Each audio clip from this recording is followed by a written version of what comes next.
Breaking news में बड़ी खबर आपको बता दें, बरेली हिंसा के मुख्य साजिशकर्ता मौलाना तौकीर रजा की आज 14 मुकदमों में पेशी होने जा रही है। हालांकि ये पेशी ऑनलाइन होगी ताकि उनके जो साथी हैं यानी कि उनके जो समर्थक है वो किसी भी तरीके का उत्पात जो है ना फैला सके। और आखिर क्या क्या हैं वो 14 मुकदमे जिन पर आज पेशी होने जा रही है और किन मुकदमों पर सजा हो सकती है और कितनी सजा हो सकती है, इस मामले में ज्यादा अपडेट के साथ मेरे साथ जुड़ रहे हैं मेरे सहयोगी हर्ष भारद्वाज जी। सर, तौकीर रजा पर एक बार फिर गाज गिरने वाली है, आज पेशी है, क्या कुछ होने वाला है? देखिए, आपने सही कहा कि 14 मामलों में ये सुनवाई हो रही है और 14 मामले आप जानती हैं कौन कौन से हैं। दरअसल एक तो 2010 में मायावती की सरकार में जिस तरीके से दंगा फैलाया गया था और उसके बाद उनकी रिहाई हुई थी, लेकिन कोई सजा का ऐलान नहीं हो पाया था। उसके बाद से मुकदमा ये अभी भी चल रहा है।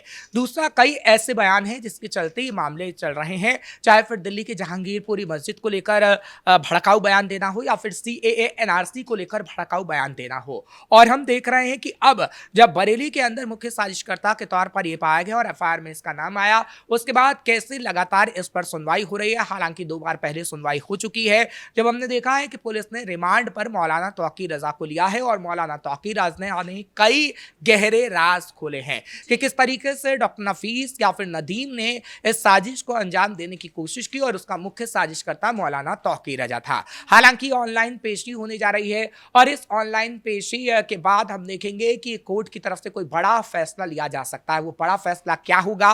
क्या मौलाना तौकीर रजा जेल की सलाखों के पीछे होगा? क्या आज भी पेशी के बाद वो कई बड़े नामों का खुलासा कर सकते हैं? बिल्कुल, देखिए, पुलिस का डंडा जब जब मौलाना तौकीर रजा पर बरसा है, मौलाना तौकीर रजा ने जेल में कई खुलासे किए हैं। क्योंकि देखिए, गिरफ्तारियां अभी भी हो रही हैं क्योंकि कई जो अज्ञात हैं उनके खिलाफ मुकदमा तो दर्ज किया गया था, लेकिन अब उन्हें गिरफ्तार करके जेल में भेजा जा रहा है क्योंकि मौलाना तौकीर रजा सिर्फ डॉक्टर नफीस और नदीम तक ही सीमित नहीं था। हजारों उसके समर्थक थे जो बरेली को हिंसा की आग में झोंकना चाहते थे। तभी हमने देखा है कि किस तरीके से 350 मस्जिदों में 40,000 लोगों को ठहराने की पूरी व्यवस्था की गई थी और अलग अलग जगह से कट्टरपंथियों को लाया गया था। यानी आप ये समझ सकते हैं कि वो कट्टरपंथी उत्तर प्रदेश को दहलाने की पूरी कोशिश कर रहे थे।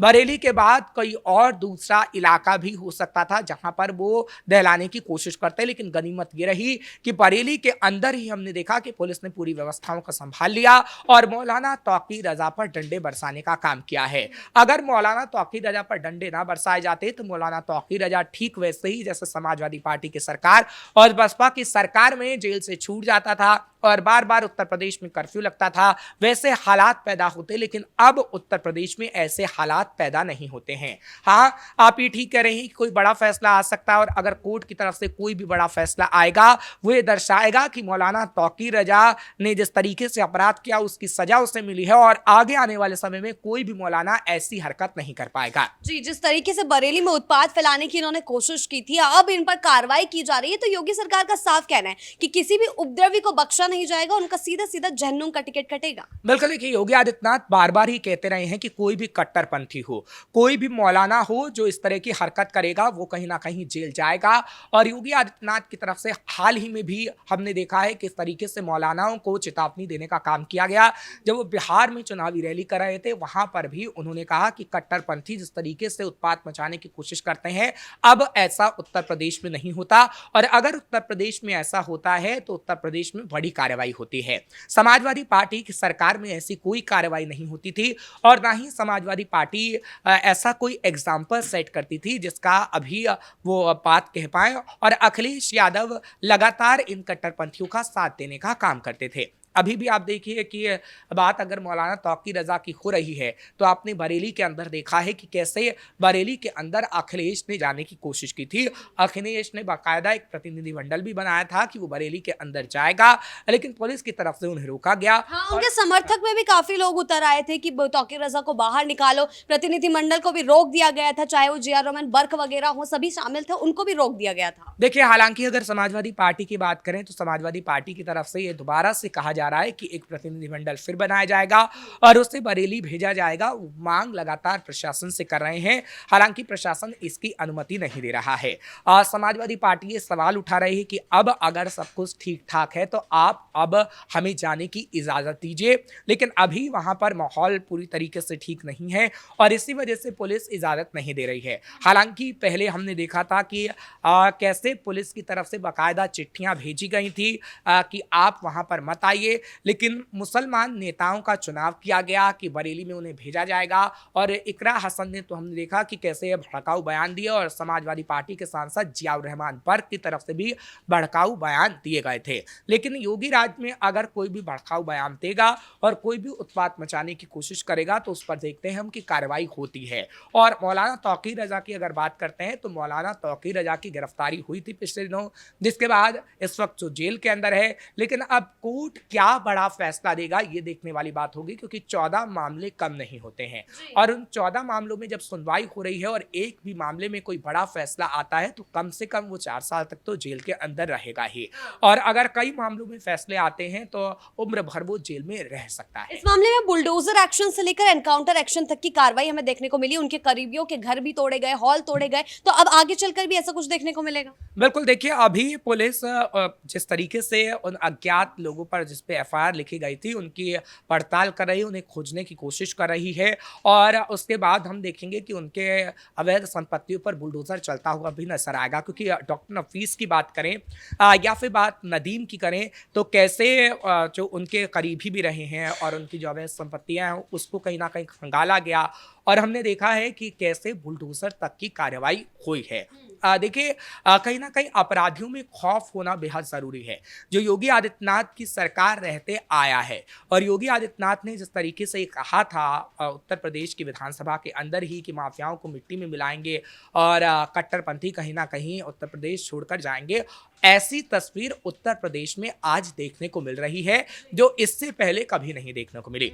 यानी आप 2017 के बाद से देख सकते हैं कि कैसे 2017 के बाद से धीरे धीरे उत्तर प्रदेश के अंदर बदलाव हुआ है और उत्तर प्रदेश के अंदर जिसने भी हुड़दंग मचाने की कोशिश की है, कट्टरपंथ फैलाने की कोशिश की है, वो जेल में ही गया है। चाहे फिर आपने संभल में देखा हो कि संभल में किस तरीके से उत्पात मचाया गया था और कैसे एक एक कट्टरपंथी को जेल के अंदर डाला गया। हालांकि अभी मामला कोर्ट के अंदर है। और बरेली का भी अगर बात करते हैं तो बरेली के अंदर भी जिसने उत्पात मचाया उसको जेल में डाला गया है।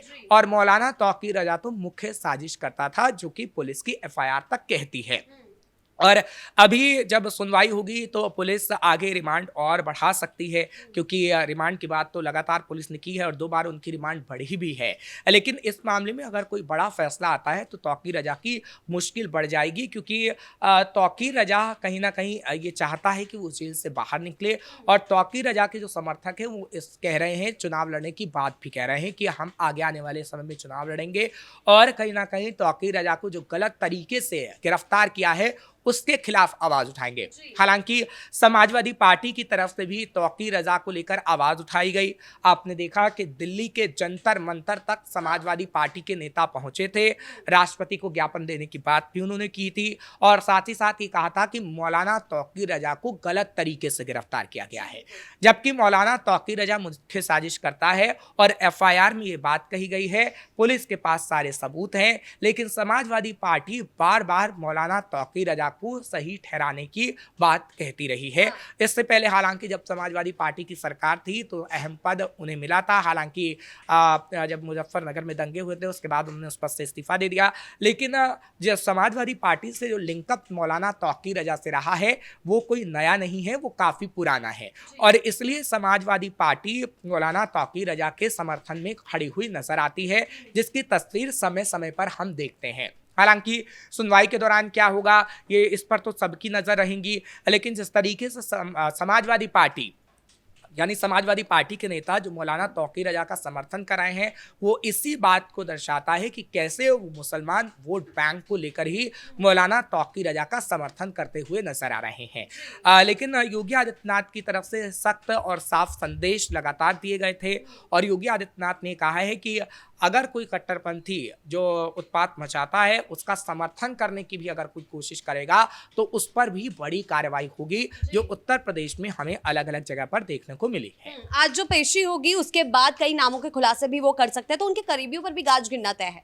बिल्कुल देखिए, क्योंकि हमने डॉक्टर नफीस नदीम की बात की ही है और अन्य लोगों की भी गिरफ्तारियां हुई हैं और कई बड़े खुलासे हुए हैं कि किस तरीके से पूरी प्लानिंग बनाई गई थी, चाहे फिर वो मस्जिद में लोगों को ठहराने की बात थी या फिर अन्य जो साजिश थी उसको रचने की बात थी। तो आज ये देखने वाली बात होगी, क्योंकि देखिए तकरीबन 3 साढ़े 3 बजे तक ये क्लियर हो जाएगा कि आखिर क्या उन्हें सज़ा मिलती है, रिमांड होती है, क्या होता है, कोर्ट का क्या फैसला होता है, उस पर कहीं ना कहीं हमारी पूरी नज़र बनी रहेगी और जैसे ही फैसला आता है वो भी सबसे पहले कैपिटल टीवी अपने दर्शकों को बताए। जी बहुत बहुत धन्यवाद आपका इन तमाम जानकारियों के लिए। तो कुल मिलाकर मौलाना तौकीर रजा पर अब गाज गिरती हुई दिखाई दे रही है। 14 मामलों में उनके आज पेशी होगी, कोर्ट का क्या फैसला होता है ये देखने वाली बात होगी और किन बड़े नामों का तौकीर रजा खुलासा करते हैं ये भी देखने वाली बात होगी। ब्रेकिंग न्यूज में फिलहाल इतना ही। कैमरा पर्सन राजकुमार के साथ मैं शिवानी रतूड़ी, कैपिटल टीवी उत्तर प्रदेश।